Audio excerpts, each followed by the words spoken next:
Good evening, everybody. My name is Caleb Rothy. I'm the Percussion Education Coordinator for WGI Sport of the Arts, and I want to welcome you to our first Percussion Community webinar of the 2022 season. I'm incredibly excited to bring this thing back and to have in-person events happening this year, and I'm really excited for the special guests that are going to be joining us for this. As always, this webinar series is a chance for us to be able to talk about all things indoor percussion. So I've got some questions queued up for Sean, but really we can also talk about anything that's on your mind tonight. So it can be related to what we're discussing or something else. We've got a bunch of amazing experts that are going to be joining us this season, and I'm really excited that Sean's going to be kicking this off with us. So without further ado, I want to introduce Sean Vega. He is going to be our special guest this evening. Sean is currently a member of the Percussion Steering Committee and has been on both that body and the advisory board for many, many years, and is wrapping up or has wrapped up an incredibly successful career with RCC as his most prominent ensemble. So I'm going to turn this over to Sean and let him, if you would, Sean, just kind of give all of us a rundown a bit of your bio and your history in the activity. For those that may not know all the ins and outs, we'd love to give everybody a chance to get to know you a little bit better. Perfect. Excellent. Thank you for having me, Caleb, first and foremost, and everybody. Hope all are well. Okay, so I was born. So trying to think how far back I can go here, but I've been involved in the marching arts for a very, very long time. Really, to give you just a Reader's Digest version of sort of the background, it really started with my parents who they saw PBS. On PBS, they saw the Drum Corps World Championships. I think it was like in '81.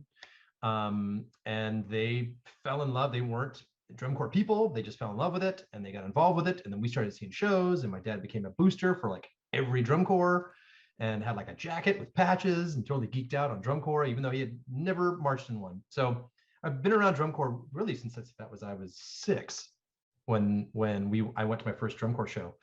Actually, coincidentally, I found this picture just recently. Like this is my dad, a photo of the Blue Devils in '82 at Ramona High School in Riverside, where the Riverside show used to be. And I just found this. It's kind of crazy. That's wild. Super cool picture, actually, of a very good drum line, very good drum corps. And so we've kind of been around the activity. Mother was a musician. Father was a competitive dancer. He was a West Coast swing dancer. And so I've just been around dance and music really my entire life. And, in the high school, was very fortunate to have some really good instructors that some of you guys might know, but in regards to being lucky, right time, right place, two of my drum instructors in high school were Mike Jackson and Jim Wunderlich, WGI Hall of Famers, some of the best in the world at what they do, if not the. And then from there, I went on, I auditioned for the Blue Devils and was able to kind of start marching there when I was 17. So I was in the tenor line in the Blue Devils for 4 years, taught the Blue Devils right after that for about a decade plus, and helped start what is now the competitive indoor ensemble at RCC back in 2000 with the help of Scott Johnson, who's also one of my main mentors. So again, just really fortunate. My path was really fortunate in just getting to indoor. I will tell you that the first time I saw an indoor ensemble, it was a video. There was a kid that came and auditioned, I think it was in '96, for the Blue Devils tenor line, and he stayed at a house up in Concord that we were renting, and all the tenor drummers were living there. And he had this videotape of Mystique that season, '96, and he popped in VHS, and we watched it, and I was floored, and again, keep in mind for all I'm looking at some of the attendees here, everybody, there's a lot of old people on here, so that you'll understand this. But for some of you that aren't that old or as old as I am, realize that back then, when I was marching drum corps, there was no YouTube, like you didn't see groups, you just saw them at shows. Some people were fortunate enough to have like a huge camcorder, that sat on your shoulder and had VHS, and you could find them, but they're usually like recorded from a recording, so the quality was just terrible. So you really didn't get to see much. And you certainly, again, no internet, so there was no websites, you couldn't check anything out, or you didn't know much about WGI indoor percussion at all, had no idea what that was at that time. It was just getting started. And again, I was just floored. And I thought, this is it. I want to do this. And so shortly after, I was teaching high school and I came back to the Riverside area. And again, my main mentors were doing Mission Viejo, and they were really, really good. And so I started working with Mission Viejo. I was like the tenor tech for a bit. I was trying to do the design thing and teach other high schools in the area. And so because of that, and then I started teaching Sacramento freelancers, which back in the early WGI days, they were a really competitive group in the independent world. So I was flying up to Sacramento, flying up to Concord, teaching at a bunch of schools, teaching at Riverside City College. And so Scott Johnson was the one that started, he petitioned the band director to start or the band director might have petitioned Scott to start a competitive indoor ensemble to compete at WGI. So we came down in 2001 was our first season. And then 2002 was our first season going to finals, to Dayton. And I've been with the group ever since. Scott, shortly after, there's like a small group of us. It was essentially Scott Johnson, Jeff Lee, myself, Paul Locke doing the visual. We had a couple different tenor techs in the first few years, but it was just a handful of people. But I was the local person. Myself and Paul Locke were the local guys that were there all the time. Scott and Jeff Lee would fly in like once every couple of weeks, if that. And soon after that, after the first couple of years, Scott wanted to just play golf all the time. And so he didn't want to do RCC anymore. And so he handed me the keys to a Porsche. So I was really fortunate. And I really had no idea what I was doing. So I immediately called my two mentors, Mike Jackson and Jim Wunderlich. So brought them on board, kind of changed the staff up a little bit. And so starting in 2004, I became the program coordinator. So I was responsible for designing the shows, coordinating the design process, coordinating the educational and instructional process, and really like everything. So like I wasn't really the director, but like handling all the logistics. So really kind of doing everything. Back then it was, paying for a lot of it out of my own pocket. A lot of the staff people were doing that. There was really no budget for this, and the school wasn't very supportive. So we were buying props. My mom made the costumes the first couple of years that we did that. So yeah, and so then it takes me all the way to here. I stepped down right before this competitive season. Just really needed to reevaluate kind of a lot of things in life, but certainly not an end, not retiring, just more of hiatus than anything else. So that's my story in a nutshell. That's excellent. And I'm hoping it's very interesting for a lot of people that just know RCC, circa now and dating back to the last 5 and 10 years. I always love when somebody, I have this view of RCC as this giant behemoth that is just always, everything is done through the roof. And so it's always so great to hear stories of, when we started, I was using my own money to get this thing happening, and my mom was making the costumes, and everything starts with those humble beginnings, and you just start adding pieces, and you get this little better and this little better. And that's how you learn how to do this. I mean, I think I gotta be honest with you, that's such a big part of my story, right? And the maturation as a designer, as an educator was, literally learning how to get plywood from Home Depot and how to cut it properly. And what are we trying to do? And they have to walk on this thing. And there are just so many lessons. Now, again, it's very fortunate that we had a great vehicle to be able to learn with. But I think the lessons are all really the same, no matter what level you're teaching at. Yeah, and no matter how amazing the ensemble is, or what kind of a pedestal we put it on in the activity, almost all of our groups start from humble beginnings, and it just grows. And I think that's the origin story for most groups, including Mystique. When you talk back to staff members that were there in the early days, I have the same story as you. I remember seeing a video of Mystique and going, "Oh my gosh, this is amazing!" And it started from those same humble beginnings as all of these other groups. And just every year you get a little bit better. So for everybody that's listening, regardless of what group you're teaching, whether it's their 10th year in the activity, the 20th year in the activity, the second year as a small scholastic A or independent A group, it's all about just getting out there and then through the course of the season going, how do we make this better? And then at the end of the season saying, okay, what are the couple of things that we want to do differently next year to take a step forward? That's how all of our programs grow and succeed and evolve and turn into what the activities turned into today. Scott, before we kind of change the chapter a little bit, would you go over with us your specific responsibilities at RCC. I know that they kind of morphed and changed through the years, but just maybe like the last 5 years or so, what have been your specific responsibilities with that ensemble? Yeah, so I guess my official title for a while there was mostly program coordinator, but I was program director as well. So I guess there's really there were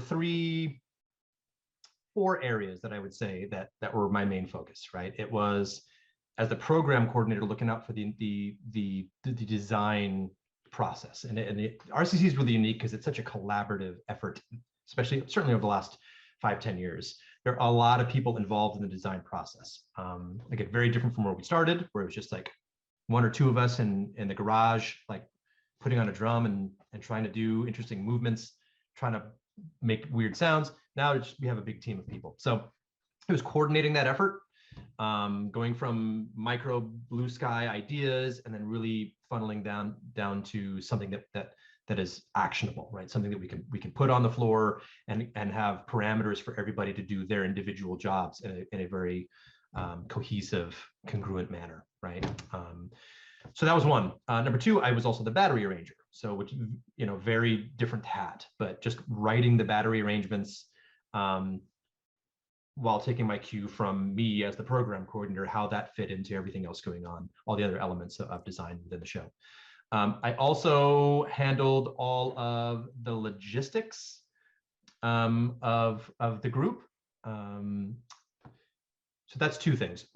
The educational direction, right? Sort of following the guidance of what needs to happen because we're on a college campus, one, and just the mission and vision of what the group is, both being a part of Riverside City College and a part of Blue Dome Performing Arts, making sure that the educational process is true to what the mission and vision of those two entities are. So sort of managing that aspect, as well as, again, just like the logistics of getting down the road. So all of our vendor relationships, the process of making sure we have buses, making sure that we have food, making sure that we have a truck driver. It was really sort of all of those things. So fortunately for RCC, we've now that I've been able to step back, now that my stomach is filled with ulcers from all the years of doing all that, those really should be separate positions, and they are now within RCC, thankfully. And so no one's doing way too much, but ultimately that's the way it should be. Not always able to have a bunch of people do all those things. So for those of you that are doing all those things like I was, find help. It's Yeah. And I think there's so much wisdom in that. Most of it, I think anybody that's started an ensemble, specifically independent groups, starts as like a 1 or a 2 or a 3-person show, and you wear all the hats for a lot of years. And then as those ensembles mature and you're looking for more stability and try not to burn yourself out, you've got to bring additional people into the fold and be able to diversify a little bit and make sure nobody's, taking on too much. So if you're listening and that's something that you feel like, man, that sounds familiar, I feel like I'm wearing a whole lot of hats, might be time to think about how do we help share some of these responsibilities so that the organization can be super stable and that we're not burning ourselves out trying to make everything happen. But it's so common when you're trying to get something off the ground, you got to wear multiple hats at a time, even for a program like RCC.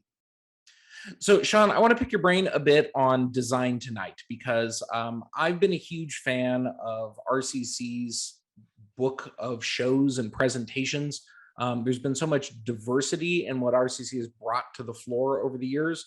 And so I just kind of want to pick your brain a little bit on where that stuff comes from and what advice you might have for those that are listening and are also inspired by the amazing programs that you've helped to bring to life. So you and I have known each other for a long time. I would say you always seem to operate on a very high intellectual level.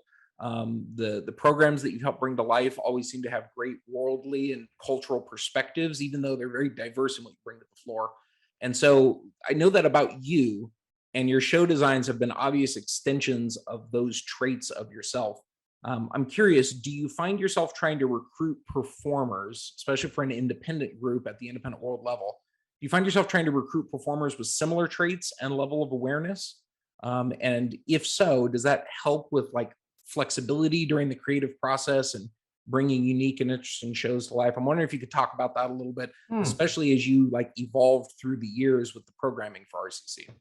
Yeah. So that's a really good question. So I guess I would start by saying I don't know if I've ever thought that we were recruiting so much. So I know, other, colleagues of mine, peers that do similar things with similar groups. They aggressively go out and they reach out to performers and they try to recruit people. I don't know if we've ever really thought of it that way. And again, we're very fortunate that we haven't had to. But I think, if I think of just the arc of what we've done at RCC specifically with show design, and I think it follows a similar arc with all groups or the activity in general, right? How wonderfully complex shows have become in comparison to what they were 20, 25 years ago when everything started. That performers these days, naturally, they go where what they like, the types of the style of the group, like how they perform, what they perform. They go where they want to go. And I'm getting blurry all of a sudden. I'm not too sure. Hold on one second. I'm gonna Yeah, I stop my think video. I think I'm just kind of bouncing back and there forth. we go. We're good. So they, the group they connect with is where they go. And so it's, like some people want to go to Carl's Jr., some people want to go to Burger King, McDonald's. They have their preference. So, I don't think we actually ever really thought about recruiting based off of traits, but I think that because performers come to RCC with an expectation level, right? They like the style of show or what we do, the style of communication. And again, I think that's the beauty of the indoor activity, which in comparison to, outdoor groups like entities like DCI, where things have over such a long period of time, there's homogenization, has occurred, where the indoor activity is still very different in how people approach design and performance. So I think performers naturally just come to us because they want to perform a certain way. They want to be a part of a certain type of show. And that's the same for really everyone, I think, competing at that level, that they go there because that particular style resonates with them. I'm wondering if you can talk a little bit about I like to ask designers of like really high end groups that are doing very heady things and really kind of pushing the envelope a little bit, where that design inspiration comes from. But so this is kind of a question in that vein, but maybe in a slightly different direction. I'm wondering if you would share with us maybe some of the most influential life experiences that you've had that Mm. you ended up turning into inspiration or ended up motivating you creatively, and ultimately shaped a show concept or shaped aspects of the design, things like that. Because this is one of the Sure. questions I get the most is, we see that final product on the floor at WGI Championships, and everyone wants to know, where does that come from? How does that exist? And so many people have kind of answered this and given their own take on it. So I'm wondering what your perspective is. Yeah, so I can tell you that every single show RCC's ever done, there's a piece of my life in it, and that has happened very for a very specific reason. A piece of advice I got from Mike Jackson when I first started doing this, it was like, hey, make it mean something to you, right? You will give more to it. It'll mean more to you. You will enjoy the toils, the difficulty, the vulnerability, the doubt. It'll be easier if the show means something to you. So I've always taken that very seriously, that and again, I think that just as a student in period in life, I always like, give me some information, I'm going to run with it, right? If I agree with it, more importantly, then I'm going to run with it. So every show RCC's ever done, there is a layer within the show that is really about something in my life that is not necessarily something that any audience member will ever know, any judge will ever know. But it helps shape decisions within the show as far as what we're trying to represent, right? So there is going to be a layer that is purely the aesthetic layer, that we know we need it to look, feel, sound a certain way. And we want the audience to take something away. So there's another layer that, okay, this is what this is going to mean to the audience. There's also a layer that we try to every year build something into the show that means something to the performers. And then there's always something that means something to me. On very rare occasions do I share with the group what the actual show means to me. Sometimes I have, sometimes I haven't. But along the way, every show, I mean, some might be a little more obvious than others. My father was in the military, and I have letters from my father that weren't necessarily to me, but they were to to his family. So which kind of shaped a very particular show in 2012. That was, something that again just meant something to me, and I never really mentioned that to really anybody else, I don't think. But every single show has that. I think another aspect of I guess influence in regards to just events in my life that I end up using for fuel for the design process is that I come from a very eclectic background in regards to what my family is into. Like, again, my dad was a dancer, my mother's a musician. We had classical music on always. My dad was a competitive West Coast swing dancer, so he was always dancing to a very different type of music. We had a piano in the house. There was always piano being played. So I just, we went frequented museums. So art, dance, music was such a big part of my life. So I know that's another element of it, is that the inspiration process, right? What we draw all of our choices from. I've just been very fortunate because I've been around so many different disciplines in regards to music and the arts. I think that's such a great answer, and I hope everybody that's listening can draw some inspiration from that too. You never know when inspiration will strike. You never know what might, end up germinating a great idea in your head that turns into an amazing show on the floor. It can really kind of come from anywhere. And Sean, I love what you said about trying to make the shows personal to you, something that you're invested in. I've heard Mike mention the same thing before, and I think it's such good advice. That if we're personally invested in what we're trying to bring to life, you give more and you pour more of yourself into it, and it matters and it's meaningful when you've got some skin in the game that way. So programming something in there that you passionately want to bring to life and see take flight is always great advice for anybody at any competitive level, really. Speaking of which, I'm wondering how you approach this. I'm wondering, when you start the design process, are there any considerations that you include in your program, knowing that this is a competitive activity? There's a lot of discussion about that. We've got, sheets and a system, and we know we're going to be evaluated by a panel of judges. How does that factor into the design process for you, or does it factor in? What's your take and your perspective on that? Yeah, so I've been asked this many times before, right? Whether I'm speaking at an event or I'm, doing a masterclass series for this organization or that. That question is difficult for me to answer because I don't, I guess would be the easiest way. I don't really think of, hey, this would be more competitive, or we'll get more points, or the sheets say, and mainly because I think, listen, there are considerations on the sheets, right? That everyone should understand that. Listen, so don't get me wrong. Everyone should know what's on the sheets, right? You are, as someone that is controlling a ship that has a lot of people on it, and a lot of people probably pay a lot of money, whether that's an independent group and the kids are paying the money, or it's a scholastic group and the parents are paying a lot of money, whatever it is, you want to make sure you're making the best decisions for them based on the parameters and considerations that are on the sheets. But I don't know if I've ever used the sheets or what I think a judge will like in regards to what decisions I make within the design of the show. I just don't, I've never thought of it that way. Now, there are compulsory, it's a terrible word. Nobody likes hearing compulsory. I've been in enough advisory board meetings where nobody wants to see compulsory ever. But there are certain things, listen, that you got to have a snare feature. You got to have a tenor feature. I mean, there's certain things that you have to show off certain elements. There are semi-compulsory elements because of what this activity is.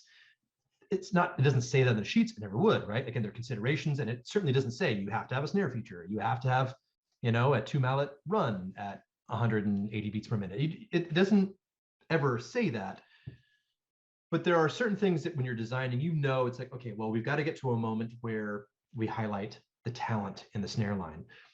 How you use that moment, I think, is the most important thing. So it's not the fact that you're just going to play something like it's going to be really good music here. It's really more how you take that moment and what does it represent, right? I think that's the thing that I talk about the most in the process of designing a show. We get to something and everyone's got their input. And like, okay, well, that all sounds great, but what does that represent? And so I think that's a big consideration in the design, not necessarily its competitive value by putting it here or there. I think that's such great advice. And it's so similar to what I hear from many others that are at the top of the activity that say, look, I know the system in and out. I know all of the considerations. I know all of their definitions. I know it's expected of me as a designer, as an educator. I know it's expected of my students, but I don't let that be the driving charge for my design process. My design process is my process. And hopefully it's going to turn out into something that is highly palatable and enjoyable. Yeah.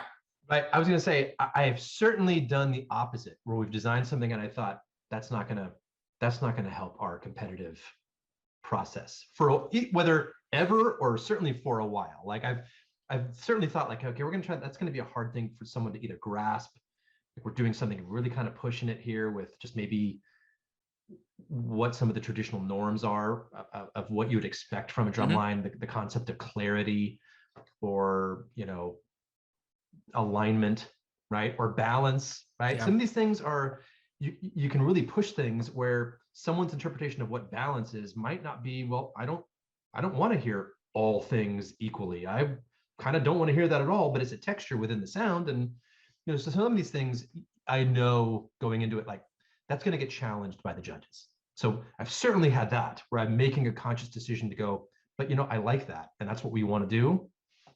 So we've got to make sure everything else is buttoned up, because the last thing I want to do, again, my constituency or my shareholders, stakeholders are the kids in an independent group. So it's like, again, they're looking to me for, a confident direction. So, we've got to make sure that we don't do something so out of bounds or that it just won't be accepted, because we're just really hurting them at the end of the day. And that's the trick in pushing the envelope is, how do I push it? How far do I push it? What direction do I push it?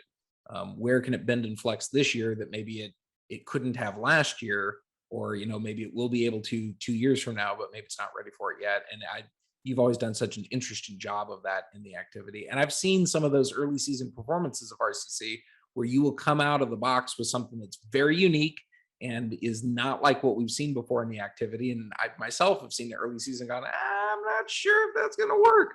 And I've seen you sometimes stick with the vision, and then it comes together into something brilliant and amazing. And I've also seen sometimes where you've tried something and gotten to a certain point and said, oh, just ain't working. Yeah, we just got to go in a different direction, not scrap the whole thing, but this idea, it's got to modify. It's got to evolve, right. I think. Right. I might be skipping ahead to maybe some of your question, to a later question that you might have, but I think it's really important that certainly for young designers to learn from that point, that you have to be open, A, to feedback, right? But B, you have to be open to the idea of changing things, that your idea isn't right for this moment. Like it may be right somewhere, but just in the context of where it's at in this show with all the other design elements happening at the same time, that it just doesn't work. And so being okay with making changes. I've heard so many people in my life like, yeah, I don't ever make changes. I write it and it's it. That's it. And I just think like that is such a, I don't know, that's dangerous. I don't know if that's a good thing. Like it's overconfidence, or so anyway, so just, I guess I like to point that out, that be okay with making changes. Yeah. Because again, there's so many things that can influence whether or not that part that may be right, again, in a concert band setting where it's, again, a one-dimensional experience, this multidisciplinary thing, art that we create here, that just doesn't work because we're asking these kids to do it so spread out that it just can't work, right? So we got to change it. Yeah. I've always looked at the activity of, you evaluate it through the lens, and I don't mean as a judge, I just like as a fan, you evaluate it through the lens of, does it work or not? And when I watch the show in totality, it either works or it doesn't work, or it kind of works. This works, this doesn't work. Sure, yeah. And I know as a designer, sometimes I've come up with something that I think is really good. It's good, it just doesn't work. It's not a bad idea. It wasn't a bad path to go down. It just, once you put it all together, once it's staged and it's, moving, once the show's moving, it just doesn't work. And sometimes you have to go, it's not that I failed. It's not that I blew it. I have the wisdom right now to go, I'll save this idea and try it from a different direction later on. It doesn't work. And so I got to find something that does work for this season, this show, this segment, whatever the case may be.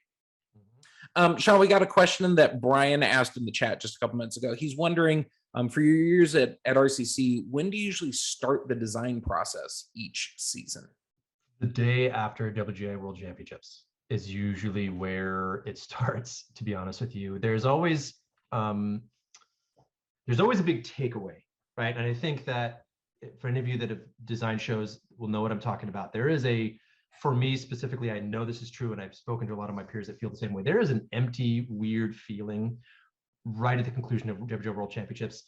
We don't get the release that the performers get. You've taken this thing from nothing, from a white blank piece of paper, to this amazing child of collective of 40 humans that have formed this Megatron, right, Voltron thing. And it all happens, and they do their thing, and it's over. And there's just like this weird emptiness that I know that I go through specifically. And depending on sort of kind of the events that lead up to that last week and how things go and the lessons you learned all season, there's always things you go like, either A, would have done things differently. I'm not talking about the design, but just it could be anything, right? I wouldn't have had one bus driver, right? I wouldn't have done this, or probably should have had the drums painted black, not with whatever that may be. Yeah. Immediately I start going through that like checklist of like, okay, this has to be this next year. I got to think of it this way. The other thing, and this is a very RCC thing, this is something that myself and Jim Wonderlick talk about all the time, that the next season has to be so different from the season before, that we don't want to look, sound, we don't want, if no one knew it was RCC, I wouldn't want them to be able to guess it was RCC based off of what we did the previous year. Like, we want to go completely in a different direction. And I think, it's hard to do that, but I think we've done a pretty good job of doing that, of trying to be so radically different that's where that process starts. It's like, I'm immediately going like, hey, what's going to be different, right? How are we going to look different? How are we going to sound different? What is, I'm looking at the members that we're hopefully will come back. How can we use them in a different way? Like, what are the traits they bring? So there's all of that, but it literally starts that next day. I get up, I'm on my way to the airport. I'm usually sitting in an airplane, just thinking about RCC. So that's where it starts. And would you say from that point forward, do you start putting like pencil to paper and rounding up the design team and talking through concepts at that point, or is it a little bit later into the process for you? Sorry, can you repeat? Yeah, so you're thinking about it the day afterwards on the plane, and I used to too. I had that same emptiness, and like my brain's going the day, like right after awards are over at finals, I'm thinking about it too. Do you start that next day, like Monday, calling up the rest of the design team and saying, I've got this idea, let's go down this path? Yeah, I think, I'm just kind of thinking of years where this would happen, but there would be a few people I would speak to, usually right after. Jim Wonderlick would be one of the first persons that we would have a conversation, always. And it's weird talking about this, there's like a flood of memories of phone calls with Jim, like the next day, right? Literally the next day, talking about what needs to happen, or because he would have his list of like, hey, we got to do this differently next year. So yes, I don't think we would probably have a formal like get together, probably until midsummer, I think is where we would do that. But there would be something, and again, this is a whole nother topic of conversation, but the inspiration process, we'd start with like, what are we going to be doing differently? What are some things, parameters, right? I like to work in a much smaller defined space. I don't want it to be too big for too long, because then you just get lost in this void of creativity. But what are some decisions we can make right away that, okay, we kind of want to take this path? And then really Jim and I would it's not like we go do research. It would just be like, well, we naturally like to listen to this type of music, or this, I watch a lot of dance. My wife's a dancer. I've got a, family dance background. I just gravitate towards that. So things would start popping out at me. And so really the first few months after WGA World Championships, it's just kind of collecting all these things like, ooh, this really turns me on. This inspires me. I like what they're trying to say here, right? So we would then take those things and then start having conversations like, hey, oh, you found this piece of music? Let me check it out. Here, check out this video, or look at this painting. Like, I don't know, there's something about this painting and the way that it's shaped, and I could see like these colors and those textures of that oil painting. being on someone's body. So there's so many different ways that starts, and so many different things that can inspire the beginning of the creative process. But and then it starts to become a little more structured, right? We start introducing some of these ideas, and everybody has their input. And then really, when you start getting into the Septembers, Octobers, you start making decisions like yes and no. We're going this way, not that way, right? Because you can get into a whole mess of branches of different ideas and different things you could do at some point. And that's really one of my responsibilities was like, let's start shaping this. Let's start bringing it into focus by picking maybe just 3 or 4 of these ideas that we're going to try to line up within the show. That's great. I'm wondering, when you create in such a collaborative space and you've had a team that you bounce ideas off of, and everybody brings different ideas into the fold, especially within their different, like, captions or area of expertise, specialties for the RCC program, were you ever in a position where you had to passionately promote or defend your vision within kind of that collaborative environment? Did you ever have that kind of a situation where you were, maybe even you were alone in having a particular view, and you kind of had to defend or promote that? Yeah, I think so. I think if I think of it maybe more early on, right, at my time at RCC, where I was learning just as much as I was teaching, for sure. Yes, they're always like, hey, and again, this goes back to having mentors that have experience. And again, this is another life lesson that, like, if you're going to go find mentorship, find someone that will help you. There are plenty of people that will say, yes, you got to ask, right? That's a really important thing. But, having all these ideas and then having mentors go like, I think that's great, but let's start with the concept of fire. You can't have fire inside a gym, right? So you can talk about all the amazing aspects and attributes of fire burning in a gym. You can't do that. So certainly early on, I want to try this, and I want someone to climb up 100 feet and dive into a little pool of water. Yes, all those ideas were talked about. So yes, I've certainly been in the position where I've been trying to defend ideas without understanding, well, technically, legally, you can't do that, or that's probably not going to work. I think that over time, with just the nature of how tight the staff at RCC has been, and the same for such a long period of time, there's a trust there. So if I, say, hey, I want us to think of this. I want the audience to feel this way, right? I want to try a communication or a performance quality with the group that isn't one of the sort of the Fab Fives, the angry, the sad, the happy, it's not going to be one of those. We're going to try to do something maybe a little different, right? That's, and no one quite, it's like, well, I'm not too sure what you mean by that. Well, let's just marinate in this for a little bit. Let's just try. Like, that's not going to make or break the show, but let's just try to see if we can make this. So yeah, I think there's some trust that ends up coming from just being together and having gone through all of the things together as a team.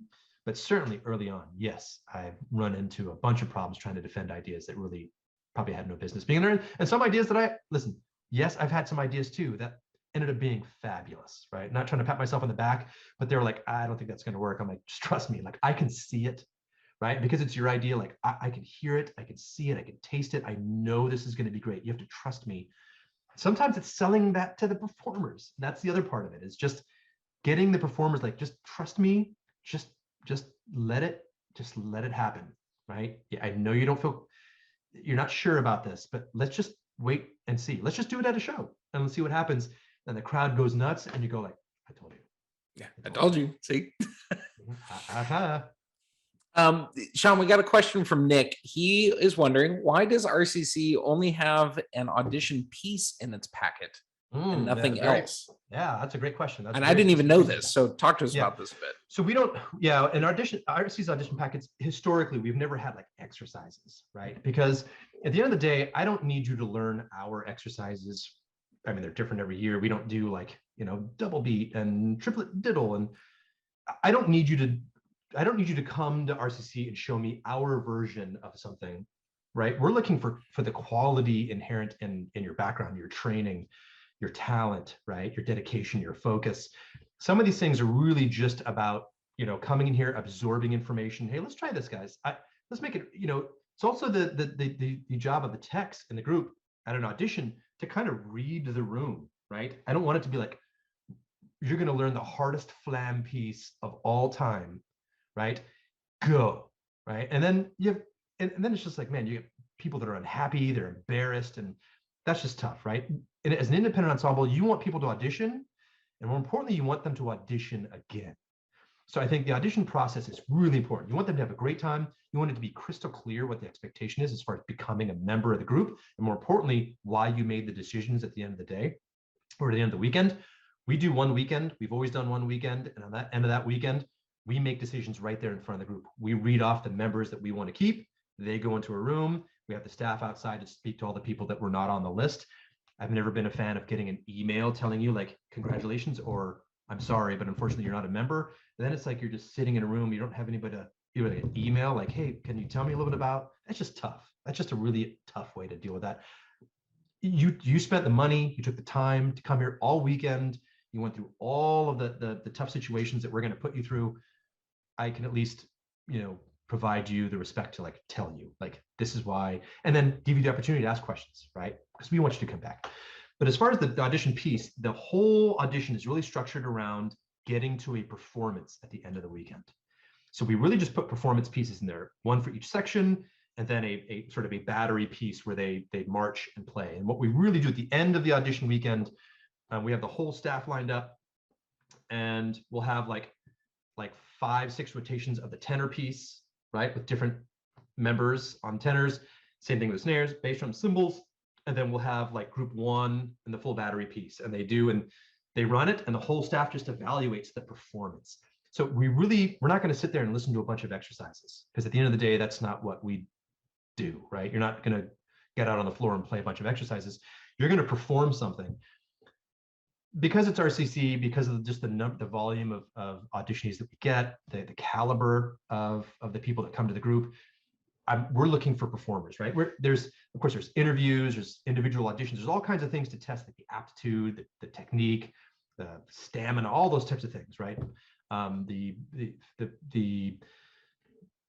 The ability to take all of these things that we're going to teach you, like a movement piece is also something that we do, to take all that information and still have the presence and focus to perform while doing them is really important, right? We're looking for good people. We're looking for people very good on their instrument, their primary focus, if you will, but we're looking for performers. And so that's why the packet is just the audition piece, because at the end of the weekend, that's what you're going to be performing. And so we want to give you plenty of time. Like, you have a whole season to learn the show.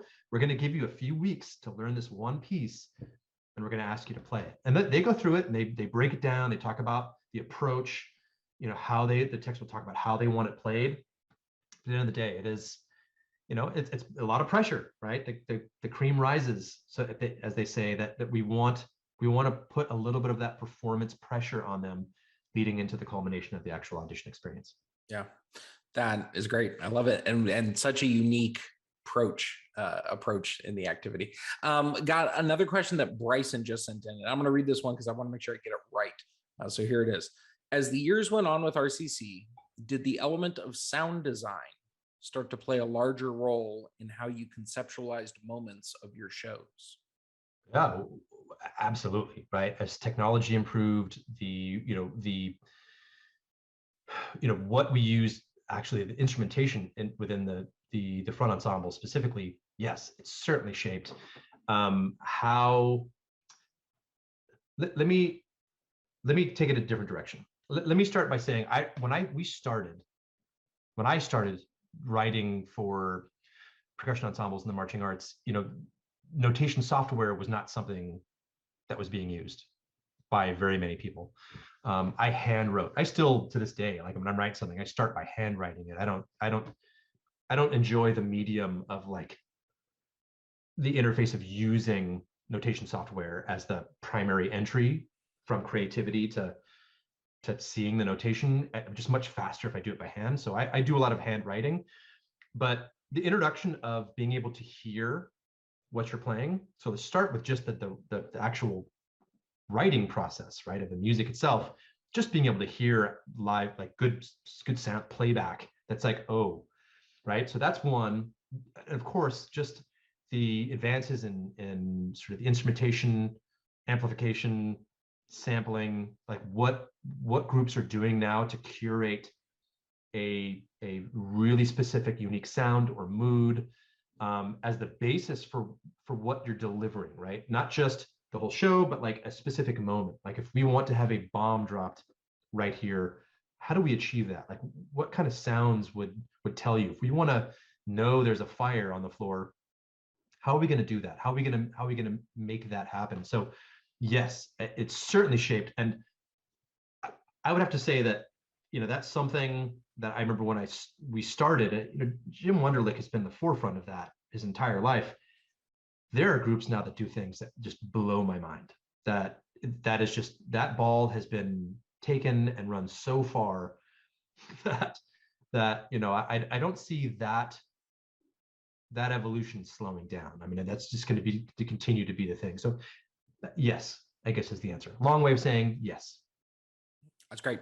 I'm going to ask you, I think maybe one more question kind of in the design realm. And this is a question I feel like I'll see if you're willing to answer it. It's a question that I think I can only really pose because you're not actively teaching and designing this season. Is there a show that you've done in the past that you would like a redo on for whatever reason? And if so, would you be willing to share what that is?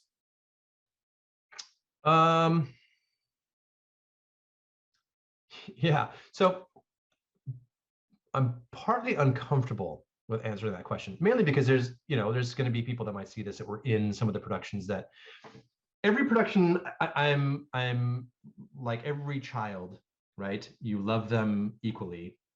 There is something about every season, right? The person not involved in the process of RCC will look at the final product and go, that's RCC 2012. That's RCC 2010. That's when I see those shows, I don't see that. I see the kid that got in a car accident on the way to rehearsal that I had to go pick up and take to the hospital. That I see so many more things, right? If we're just talking about design, there are certainly shows that I look back at and cringe, right? At certain things, I'm like, man, that someone didn't tell me that wasn't a good idea, right? Mm-hmm. To go back to that concept of making changes. What I think I look at the most, and even the shows where there are moments where I'm like, well, that just didn't quite work, or that didn't come together like I thought it would, or we just kind of ran out of juice with this idea, so it just never really matured like other productions have. I still look at those and I'm become very proud at the fact that as a person that is ultimately responsible for saying, we're going this way, right? Which I have been at RCC for a long time, that you have to realize you have to, someone's got to make those decisions, right? Mm-hmm. Otherwise you kind of aimlessly wander with sort of the design process. Someone's got to say, hey, we're going here, and you got to live by those decisions. And there are times when I've looked at it and thought like, okay, I know what I was trying to get to, and maybe all the elements didn't come together, or my particular portion didn't come out right, but we made the decision and we went for it, and everybody gave it everything to try to make it happen. It just didn't quite happen the way we wanted it to. So are there a handful of shows that I wish I could, like, man, if I could do that again, I would. Maybe there's a different way of answering this. There are certainly shows back in the day where I thought like, man, I wish we had access to some of the sounds we have, yeah, or instrumentation, or budget, or props, or a printed floor, or some of those things where it's like, oh man, that could have been so much bigger, right? But there's also something so cool about watching a show where, again, I remember being out there in 100-degree weather painting the floor at the very end of the season, because you had to repaint it because there were little scuff marks, and it was like, man, we got to repaint half of this, right? Because it's so, yeah.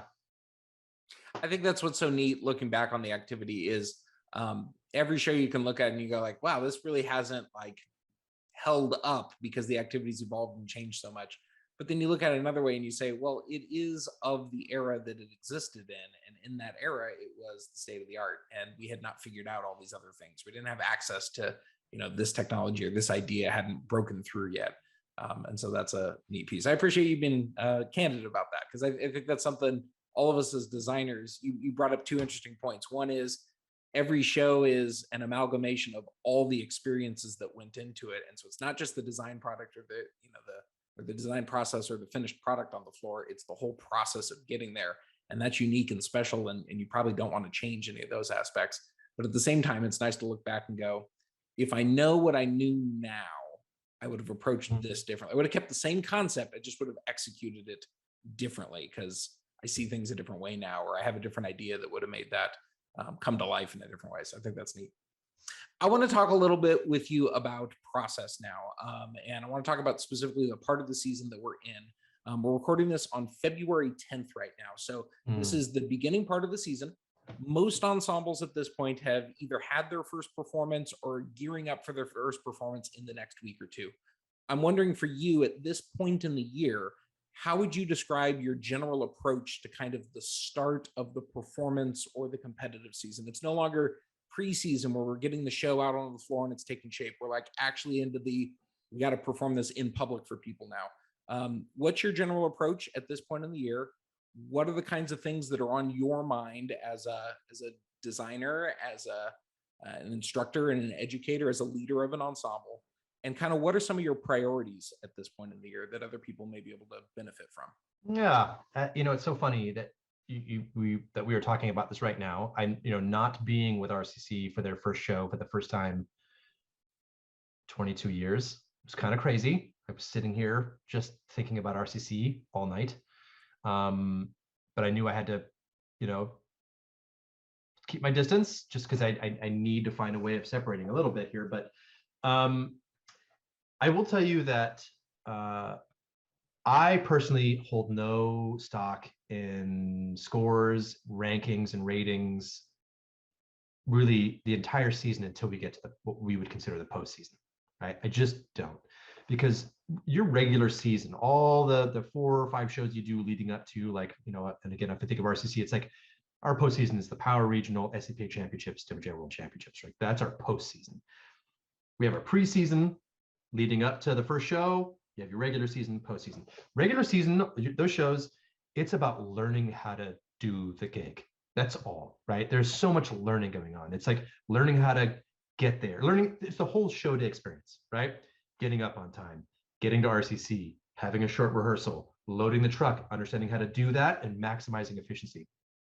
Learning how to, if I say you've got a 1.5 hour window to go get something to eat and get to the show site, you know how to do that. And you're learning all these things as a group, right? Because it's not just your individual learning, it's like group learning. It's like, if you're a section leader, how am I communicating with everybody in my section? How am I making sure they know where they're going, right? So there's all the things. Did we say all the things about that we need? And again, staff is all a part of that learning process as well. With this particular group, what are we emphasizing before every single show, right? So it's just learning how to do that, how to warm up there at a show site, how to deal with people around you, how to get in and out of the gym. That's, again, these days with just the crazy sets groups, coming to a gym these days with, that's a big part of the experience, how to get in and out in the allotted time that you have for your class. So it's all about learning. So I could care less really about scores, if we got second. If anything, I will tell you this, and I say this to the kids at RCC all the time, right? I did. RCC has a history of losing the first show almost always, because our process is just, we just take such a long time in the creative process. We would used to come out with like 2 minutes at the first show, 2.5 minutes. We've graduated to 4. I know some of the people we compete against with locally come out with like 30 minutes at the first show. So it's just difficult, right? Everybody has a different process. But that's a big part of it, right? We're all just learning how to deal with performance anxiety, right? Going in, controlling your emotions, finding some peace before we get in and actually perform the show. Learning how to be who you're supposed to be within the show in front of an audience, how to engage your audience, all learning. I would like to think that by the time we get to the postseason, that learning has taken us to a space where the show is now done. You know exactly what's being asked of you. There's no questioning what the process is getting to and doing the show day. So that way it's just, you're on autopilot.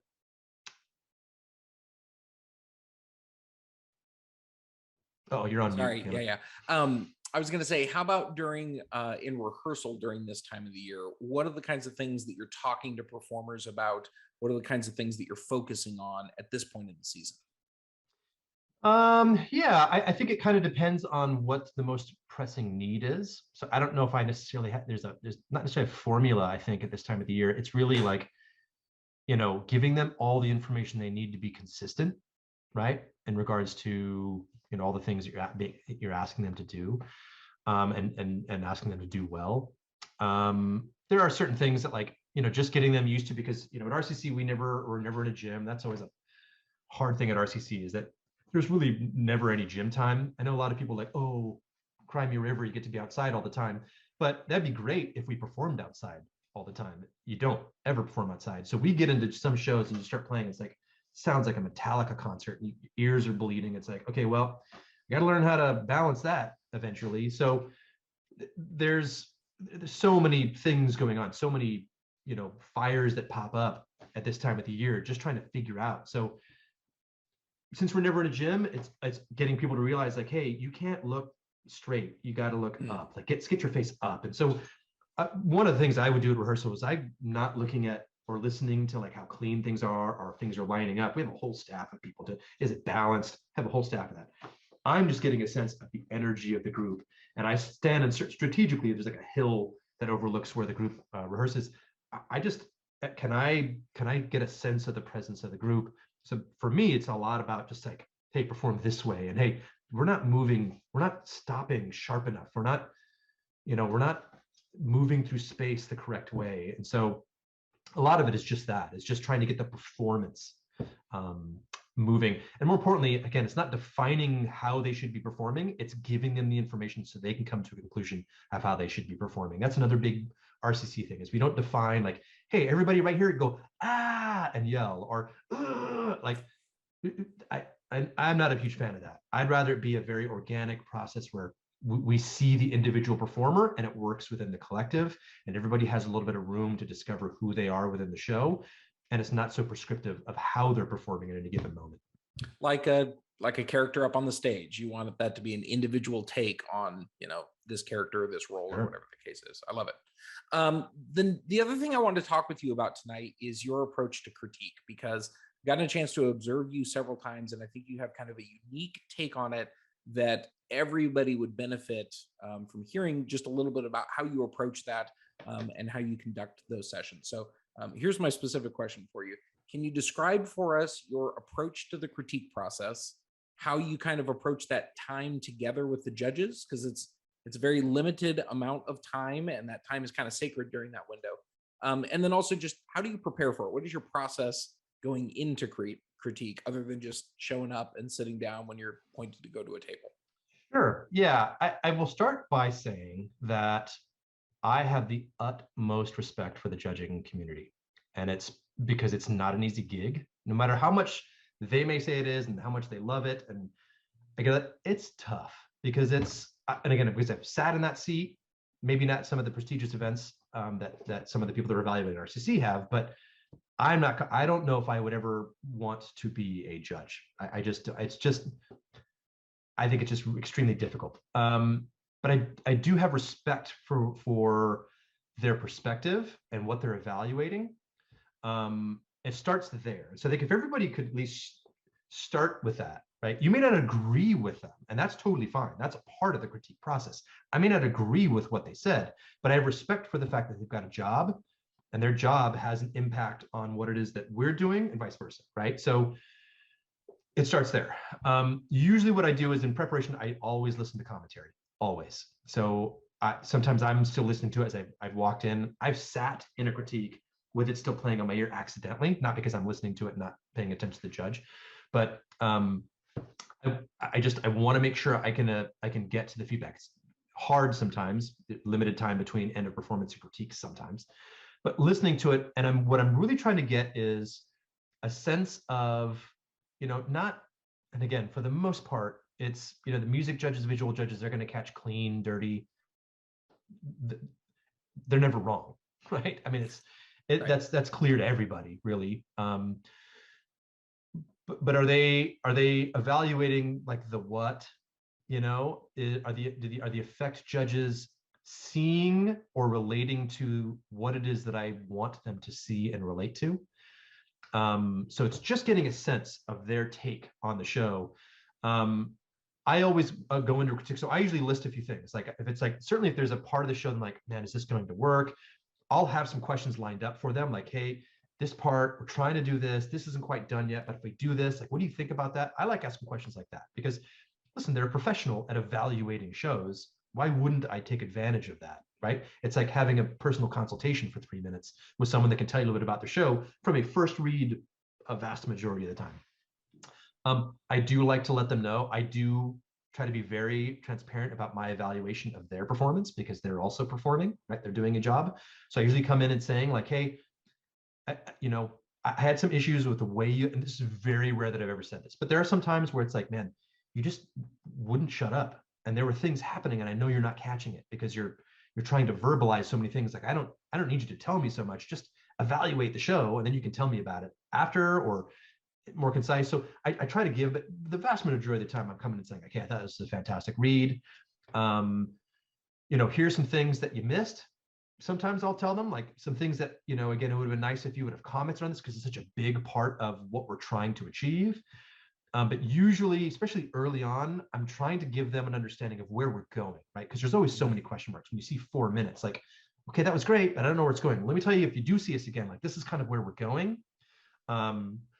I like to ask a lot of questions like, how does the floor work how does the costumes work with the floor? Do you have any issues with reading the group? How does the group sound in this environment? Like, could you hear everything? So I want to know some very specific things that, again, a lot of the time it's because, again, we're not in a gym. So I always have a list of questions. So usually what I do is it's kind of weird, it might be a nervous habit, but when I go to check in at a show, they give us like that manila envelope and it's got like, the map and the thing and the thing and the thing, right?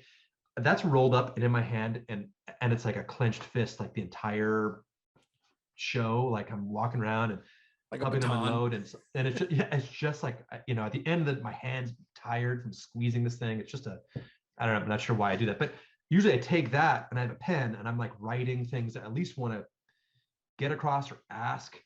So again, I genuinely look at that as a personal consultation with a professional show evaluator, not, I know people that look at that as an adversarial relationship, which I just find so bizarre because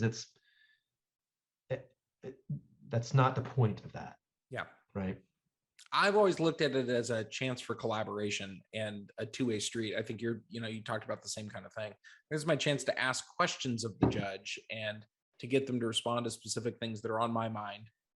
Things that maybe they didn't even bring up during the evaluation in real time because I already know a couple of the sections. Like, I'm not sure if this works. I want to ask for experts about this today. Here's my great opportunity to do that. And also it's a chance to start that dialogue with judges so that they're also, constantly improving their craft and constantly working to try to be of the best service they can be to all the groups. So I always loved your approach to that. And I appreciate you sharing that. James just asked a question and it's the perfect one. It's almost like I set him up for this, but he was wondering, how do you handle feedback from judges and other outside voices? When do you decide to implement changes or stick with what you've been doing? Maybe if you're getting feedback that is, something that needs to be addressed or perhaps reevaluated about your program. Yeah, listen, I've got no problem. I think I tend to, I don't know if I've ever been in a position where I felt like something macro had to change, but certainly micro. And I think I take that more seriously come that last couple of weeks with tapes, right? And I can tell you that the week of Dayton, there's been some like historic, sort of internally historic moments of, we do prelims, we all go back to the hotel, staff's kind of huddled around, we're all listening to the tapes and kind of going like, okay, we got to change that. Like, okay, it ain't working and it's not worth it, right? We had this 2004, this is my first year as program coordinator. We had this like tower that there's like a snare phrase where this tower shot up in the air like during the snare feature. It was in all season. And I remember it just, we couldn't get it to like go, it was like a pulley system that had this telescopic frame with fabric around it that shot up and looked like a skyscraper. right? The show was called The Apple, and we wanted to go from the Garden of Eden apple to the Big Apple was kind of the concept. And so we had the skyscraper that shot up during the snare feature, and it always just looked janky going up. We couldn't, I mean, we had an engineer on our staff, and he engineered this thing, but just couldn't keep it flat. It looked weird. And the visual judges were always like, it was Jim Dwyer. It was like, this thing sucks. Like, it just doesn't, it was in, and back then it was just prelims and finals. And it's in prelims, and he was like, it just, I just have a problem with the way that thing goes up. We took it out. Big giant prop. I mean, it was big too. I mean, this was a big prop gone. I remember making that decision that next morning or that evening. So yes, I'm okay with making changes because at the end of the day, if there's something that is going to hinder the competitive value at the end of the season, like it is a glaring mistake or error or something that is hurting the overall sort of production value, I've got no problem with making a change. Because again, at the end of the day, it's not about my pride or my ego or my creative vision. It's about the people that are paying $1 million to wear that costume and be out on the floor. And I got to make sure I'm making the right decisions for them as well. And I think that goes back to what we were talking about before, which is the big question of, does it work or does it not work? And if it works, great. And if it doesn't work, it doesn't matter how much you want it to work, how much you wish it did work, it doesn't work. And so you got to make those modifications, whether it's part of the set design or it's part of the vocabulary that students are doing, or, you know, the way we're connecting A to B in the show, whatever. If it works, great. If it doesn't work, got to make modifications. I appreciate you sharing that, especially your experience with RCC, trying to make things work at the highest of levels.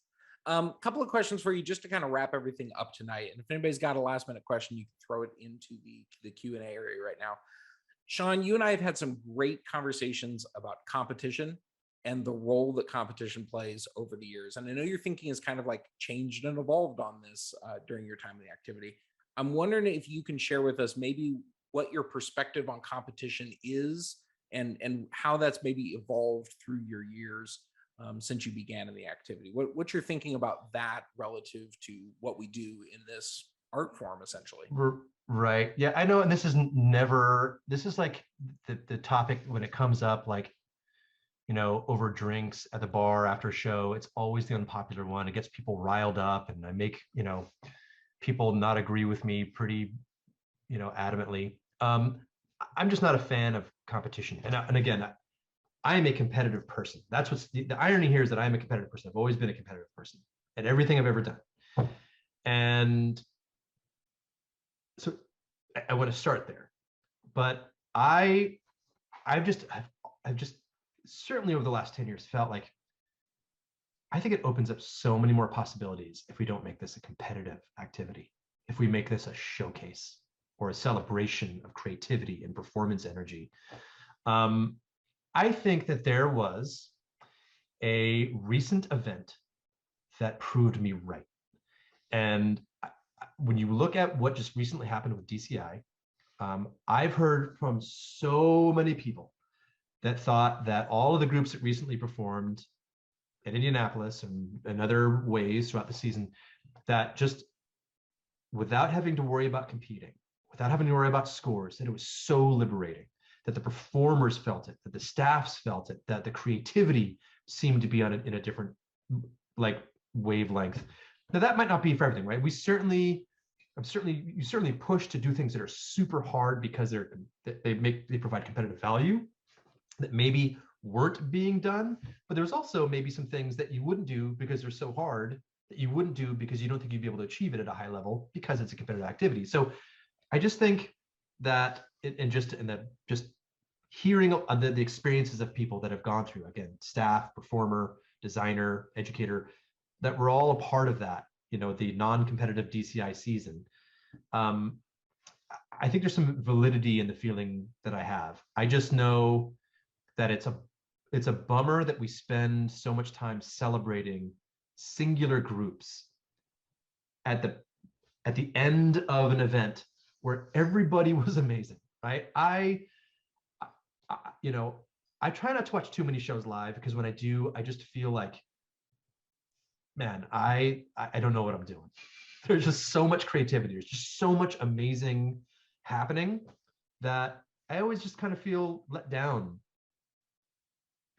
whether my group has won or not. It's really kind of the same. It's kind of like, well, it's kind of a bummer, because I'm looking at all these performers out there in the arena, like finals night, and how, for those of you guys who've never been in UD at retreat on finals, there is nothing in the world like it, period. And just to see all those people out there, right? To see all that awesome. And to think that we're just going to end up celebrating like this one group and then this one group. I just feel like it's so steeped in where we came from that we can't seem to get away from it. And it is a competitive activity, and there's going to be a champion name, and there's going to be medalists, and there's going to be finalists and not finalists. I mean, that's what the basis of the activity is. But I wholeheartedly agree with your perspective on this, Sean. And I think it's up to each one of us with what do we value and what do we prioritize. I know younger version of me was wrapped up in competition and competitive outcomes. And the more time I spent in the activity, the less I valued that. And I'm the same way. I'm a highly competitive person in like all aspects of my life. But for the indoor activity, it became less and less about the competitive outcomes of my groups. And later when I stopped teaching and just, was on the admin side of things, and more about the collective experience of all this stuff. The Saturday night watching finals from Scholastic World and Independent World, the top 15 are all so amazing. And the thing I love as a fan is you can choose to get in there and prioritize celebrating all 30 of those performances and loving every single second of that, and can just be fully invested in that for the life of the performances. And I think you'll walk away an incredibly fulfilled person, regardless of the outcomes of the awards ceremony afterwards. And so I think that's such a healthy perspective. And I would encourage all of our instructors and designers and educators in the activity to bring that, like internalize that, bring that back to your group and help put, kind of competition in the right perspective for your students, for your parents, for your like local community of groups that compete. Because when you strip some of that away and you start to celebrate the whole of the activity, it really does feel like kind of this rising wave that is, lifting all the ships rather than one or two. So I appreciate you sharing that and being candid about it. I have two questions for you to wrap things up, Sean. The first one is, what advice would you offer to a young designer or an arranger, somebody that's starting out in the activity and is aspiring to grow into this and to, make their mark, kind of through the lens of your experience from being that person in your early days in the activity to where you concluded with your last couple of years at RCC? What advice might you have for younger people that are like, okay, I'm hungry, I want to get better at this, what do I do? So I'll start with something we talked about earlier: seek mentorship, right? Seek out people. And it doesn't have to be, Scott Johnson, Ralph Hardiman. It just seek out people that do what you do and just learn from their collective experience, right? As many people as you can. Just be a part of the community. Don't feel like you're isolated, and because it's a competitive activity, you are not a part of this. You are a part of this. So leverage this collective, seek out mentorship. I know some mistakes that I made early on were because I kept thinking so micro instead of macro when it came to the design process and what it is that's happening within the show. But understanding what the forest looks like before we start, really getting into the trees, that's hard to do early on, because I know, you see it in shows with young designers where it's just like every musical phrase is just like the hardest thing ever. And it's really about like the display of chops and that it's got to be more than that, right? So I think thinking macro, I like using the word representation, right? What is this in your show? What does each moment represent? What are we, again, whether that's literally or metaphorically, but the show needs to be wrapped in something that informs the audience as to why they should be involved in your world, right? In your little space for your 11 minutes. I also think it's important to understand the difference between inspiration and imitation, right? And this is something that I think is really, you see the groups that straight up imitate, right? They'll take like a dance piece, they'll use the same costume, same music, same choreography, and they just imitate. And I would just be careful with that, right? Because it's never, though you may think you're honoring that, I think there's a fine line between, using something that's not yours, one, but two, I don't know. I just think it's unfair, specifically with the people that are really using things as inspiration and leveraging their own creativity, right? So just, I think that's understanding the difference between imitation and inspiration. Yeah, yeah. I think, and just be humble enough to know that some things can change. We talked about that at length, right? Just be okay with this being an organic process that you're going to discover a little bit as you go. It doesn't have to be what's on paper is it. Be okay with making changes. I think that's so well stated, and great advice for this part of the season. I mean, whether you're an aspiring arranger, designer, or educator and just getting started, or you've been doing this a whole bunch, at this point in the season, that being okay with change and understanding just because it was on paper, that doesn't mean how it's going to manifest itself live in the performance, is such great advice. All right, Sean, my last question for you is kind of a look back question. When you think back on the successes of RCC, 22 years there with that program, what would you say you feel most proud of? I feel, I think because I was in such a unique position where I had such fabulous people give selflessly to my maturation, to my growth. The Mike Jacksons, Jim Wonderlick, Scott Johnson's, Roger Carter was my roommate when we marched Blue Devils together. Like, I just had some fabulous people that took me under their wing for such a long period of time that when I look at RCC and the fact that I've been able to do that, to give back to so many people, I really have made it a priority to provide the best possible experience we can at RCC. I think that's, if there's one thing I think I'm most proud about is that some of the shows have been amazing, some of them have been good, some of them have won, some of them have lost. None of that really matters when you think about the experience that we've curated for every single person that's ever walked in the door.